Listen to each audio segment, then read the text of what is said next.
Hello fans and friends across the universe and welcome to my YouTube channel From Me to You. My name's Keir Smith. For today's video I'd like to talk about the Beatles album that recently celebrated its 55th anniversary. No one batted an eyelid at it, of course, because it's the Beatles' Yellow Submarine album. The Beatles' Yellow Submarine album was and remains a curious thing. It was released in the US on the 13th of January 1969 and in the UK on the 17th of January 1969. Merely 7 weeks after the release of the band's 30-song self-titled double album, lovingly known as the White Album, which was released on the 22nd of November 1968. And so the release of the Yellow Submarine album always seemed forced to me and unnecessary, merely a way of cashing in on the animated film success, which was premiered the year before on the 17th of July 1968. Now, us Beatles fans know that they worked fast in those days, very fast, but the idea of a new album arriving merely 7 weeks after the release of the last one was not required, nor expected. The Beatles were under contract to United Artists to supply 4 new songs for a possible soundtrack, and there was an idea being floated for a possible release of an EP around September 1968, but any plans to issue a soundtrack were delayed so as not to clash with the upcoming Beatles' White Album. And what we eventually got was this half-baked album with old Beatles songs and old new Beatles songs, 4 of them, and these orchestral pieces supplied by George Martin and his orchestra. The album opens with the title track, and this is a song that Beatles fans will have known well, if not from the Beatles' Revolver album, then from the double A-sided single with Eleanor Rigby. And it's a joyful, playful, childlike sing-along song, and its popularity was certainly enhanced by this animated film. And it is staggering just how popular this song is. Whether you like it or not, this is one of the Beatles' most popular songs.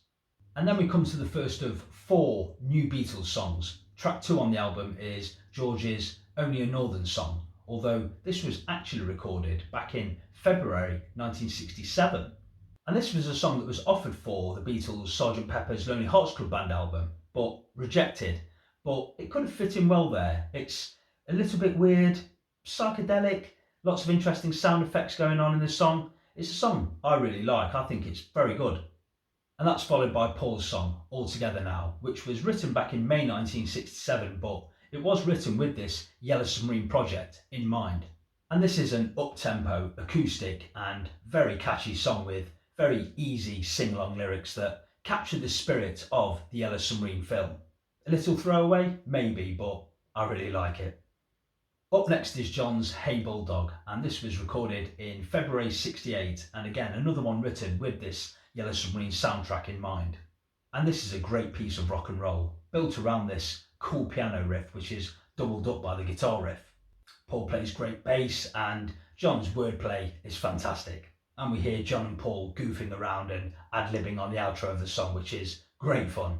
And then we come to George's It's All Too Much, which was recorded in late May 1967, just days before the release of the Beatles' Sgt. Pepper's Lonely Hearts Club Band album. George Martin was away for the session, so that gave the Beatles free rein in the studio and the chance to goof around that bit more. And by doing so, they created this inspired piece of acid rock. There's so much to be heard in this song, from the howling feedback that opens the song, Ringo's brilliant drumming, Paul's high harmony, George's philosophical lyrics.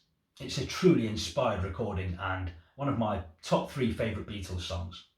And closing side 1 of the original record is All You Need Is Love, another hugely and most brilliant Beatles song. John's simple lyric meets George Martin's lavish orchestration. And the song serves as a moral in the film where John's character defeats the Blue Meanies by throwing the word love at their evil flying glove. So side 1 is very good. We've got 4 new Beatles songs, 4 very good Beatles songs in my book, and we've got Yellow Submarine and All You Need Is Love, which fit the narrative of the film well. But then you turn over on side 2 and what you've got is these 7 songs or incidental pieces of music that George Martin re-recorded back in October 1968 with a 41-piece orchestra. The first song, or piece if you like, is Pepperland, and this is a nice, dreamy, Disney-like melody full of childlike wonder. The next piece, Sea of Time, taps back into George's Within You Without You from Sgt. Pepper's Lonely Hearts Club Band, and this builds to a rather grandiose finish. Very nice.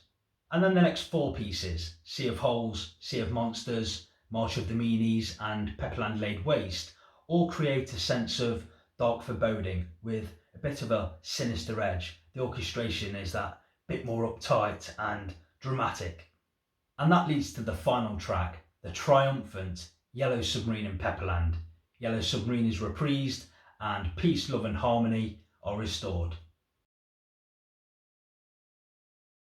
So what do I think of the album? Yeah, I think it's good, but I think it would have worked much better if we had maybe a couple of more new songs, and if those George Martin orchestrations, which are largely very nice, were placed in between the Beatles songs, giving the album a better balance and perhaps a better flow. When I was doing my research for this video, I stumbled across a couple of interesting quotes, which I'll share with you now. And the first one is by George Martin, who was surprisingly critical of the songs that the Beatles offered up for this album. George Martin said, "Bespoke indeed, not exactly a good fit, the dregs of their inventory, junk, file and forget pieces." He went on to say, "I don't fancy you'll use the new songs as highlights," and called them filler at best. George Martin's orchestrations that fill up side 2 of the album were praised in original reviews of the album, but Lennon dismissed them as, I quote, "all this terrible shit," and blamed the Beatles manager Brian Epstein for allowing him to contribute. And although the album is seen as a low-key Beatles release, it still obviously sold very well. It got to number 3 in the UK and number 2 in the US. But of course this is the Beatles, so it's an important release, and whichever way you look at it, Yellow Submarine, be it the song or the album or the animated film, it's had a huge influence on fashion, animated graphics and design, and of course music. And so the Yellow Submarine album may well be everyone's least favourite Beatles album, and it may be the least played Beatles album, but I'm really glad that we've got it. So all that leaves me to say is thank you so much for watching this video, and please leave your thoughts in the comments section below on this much unloved Beatles album. Peace and love. See you next time.